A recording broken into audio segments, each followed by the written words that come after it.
ఆంధ్రప్రదేశ్ ముఖ్యమంత్రి నారా చంద్రబాబు నాయుడు ఆసక్తికరమైన వ్యాఖ్యలను చేశారు. అవినీతికి అడ్డుకట్ట వేయాలంటే పెద్ద నోట్లపై ఆధారపడడం తగ్గించాలని ఆయన ఎస్ఎల్బీసీ సమావేశంలో బ్యాంకర్లను కోరారు. 500, 200 రూపాయల నోట్ల చలామణి తగ్గించాలని, డిజిటల్ లావాదేవీలు ప్రోత్సహించాలని చంద్రబాబు కోరారు. తన లక్ష్యం 100% డిజిటల్ లావాదేవీలు చేయడమేనని, దీంతో డబ్బు ఎక్కడకు వెళ్ళిందో తేలిగ్గా తెలుసుకోవచ్చని అన్నారు చంద్రబాబు. అవినీతిని కూడా అదుపు చేయవచ్చునని బాబు తన మనసులోని మాట బ్యాంకర్లతో చెప్పారు.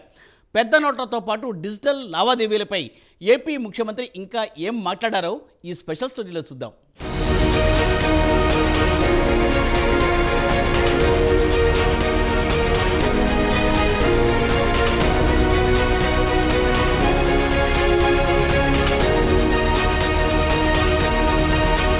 ప్రధానమంత్రి నరేంద్ర మోదీ దేశంలో నల్లధనాన్ని అరికట్టేందుకు 2016 నవంబర్లో 1000 రూపాయలు, 500 రూపాయల నోటును రద్దు చేశారు. అటు తర్వాత వాటి స్థానంలో 2000 రూపాయల నోటును, 500 రూపాయల కొత్త నోటును తీసుకువచ్చారు.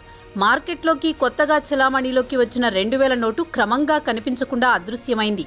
అయితే 2000 నోటు నల్లధనంగా మార్చుకోవడానికి అనువుగా ఉండడంతో రాజకీయ నాయకులు, సంపన్నులు పెద్ద ఎత్తున నోట్లను దాచుకోవడం మొదలుపెట్టారు. దీంతో ప్రభుత్వం కళ్లు తెరిచి 2000 రూపాయలను కూడా రద్దు చేసింది. ప్రస్తుతం యావత్ దేశంలో కేవలం 500 రూపాయలు, 200 రూపాయల నోట్లు మాత్రమే అత్యధికంగా చలామణి అవుతున్నాయి. ఇక తాజాగా కేంద్రంలో మోదీ ప్రభుత్వంలో చేరిన చంద్రబాబు మోదీ బాటనే నడుస్తున్నారు. ఏపీ ముఖ్యమంత్రి నారా చంద్రబాబు నాయుడు గత మంగళవారం నాడు బ్యాంకర్ల సమావేశంలో మాట్లాడుతూ పెద్ద నోట్లపై ఎక్కువగా ఆధారపడవద్దని సూచించారు. పెద్ద నోట్లు 500, 200 రూపాయల చలామణిని తగ్గించుకోవాలని కోరారు. అదే సమయంలో డిజిటల్ లావాదేవీలను ప్రోత్సహించాలన్నారు. డిజిటల్ లావాదేవీల ద్వారా అవినీతి అరికట్టవచ్చునని, డబ్బు ఎలా చేతులు మారుతుందో తేలికగా గుర్తించవచ్చని, దీంతో అవినీతి అరికట్టవచ్చని బ్యాంకర్లతో మాట్లాడుతూ చెప్పారు బాబు. తన లక్ష్యం రాష్ట్రంలో 100% డిజిటల్ లావాదేవీలను అందుబాటులోకి తేవడమేనని ఏపీ సీఎం స్పష్టం చేశారు.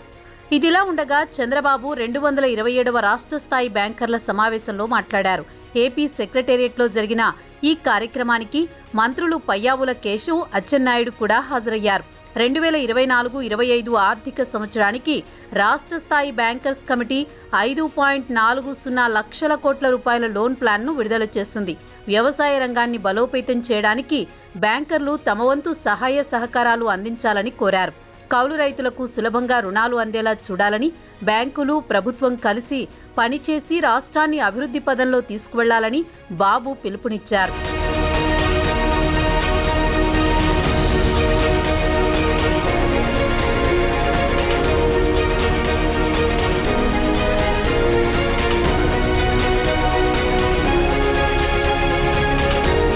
ఇదిలా ఉండగా బ్యాంకర్లు 5.40 లక్షల కోట్ల రుణాలు విడుదల చేయడానికి ఆమోదం తెలిపాయి.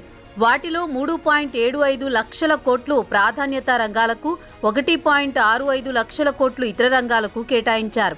2.64 లక్షల కోట్లు వ్యవసాయ రంగానికి కేటాయించారు.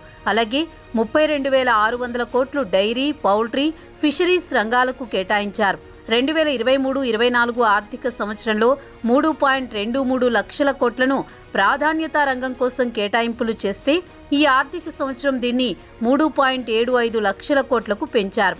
గత ఏడాది వ్యవసాయ రంగానికి 2.31 లక్షల కోట్ల రుణాల కేటాయింపు జరిగింది. దాంట్లో 90% లక్ష్యాన్ని సాధించామని అధికారులు చంద్రబాబుకు వివరించారు. గత ఆర్థిక సంవత్సరంలో 69,000 కోట్లు సూక్ష్మ, చిన్న, మధ్య తరహా రంగాలకు కేటాయించారు. ఈ కేటాయింపుల ద్వారా పెద్ద ఎత్తున ఉపాధి కల్పించవచ్చని అధికారులు సమావేశంలో పేర్కొన్నారు.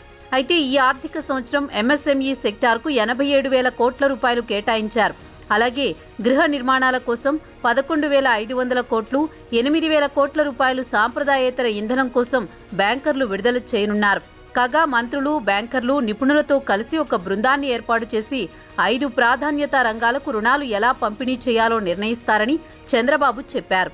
అలాగే బ్యాంకర్లు సంపద సృష్టించే రంగాలకు ఇన్సెంటివ్ ఇవ్వాలని కోరారు. కాగా డిజిటల్ లావాదేవీల్లో దేశంలోని టాప్ 3 రాష్ట్రాల్లో ఏపీ ఒకటని అన్నారు.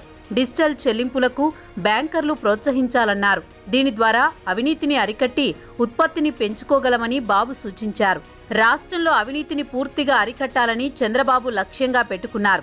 డిజిటల్ లావాదేవీలతోనే ఇది సాధ్యమని భావిస్తున్నారు. మరి బాబుకు బ్యాంకర్ల చేయూత ఎంతవరకు ఉంటుందో వేచి చూడాల్సిందే. కేంద్రంలో నరేంద్ర మోదీ పెద్ద నోట్లను రద్దు చేసి దేశ ఆర్థిక వ్యవస్థ దెబ్బతీయడానికి కారణమయ్యారని ప్రతిపక్ష పార్టీలు ఇప్పటికీ మోదీపై ధ్వజమెత్తుతుంటారు.